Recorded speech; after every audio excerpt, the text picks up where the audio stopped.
साक्री तालुक्यातील पिंपळनेर बोरगाव येथे लग्नाच्या मंडपासाठी उंबराची फांदी तोडताना 17 वर्षीय तरुणाचा शॉक लागून दुर्दैवी मृत्यू।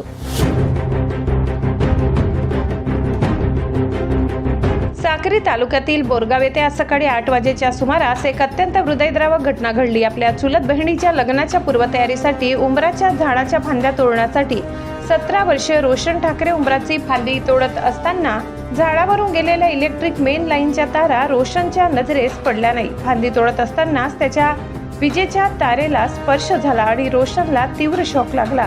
त्या धक्क्याने रोशन थेट जमिनीवर कोसळला। उपस्थित सहकाऱ्यांनी त्याला तातडीने उपचारासाठी रुग्णालयात हलविले, मात्र डॉक्टरांनी तपासणी अंती रोशनला मृत घोषित केले।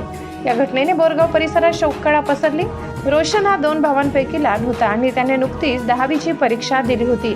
त्याचे आई वडील आणि मोठा भाऊ शेतमजुरी करून कुटुंबाचा उदरनिर्वाह करतात। ज्या घरात आज हळद आणि लग्न असल्याने आनंदाचे वातावरण होते, तिथे आता दुःखाचा डोंगर कोसळलाय।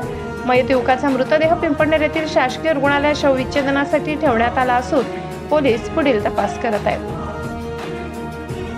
निर्ज्योत न्यूज संचालक सुनील भीमराव नवापूर।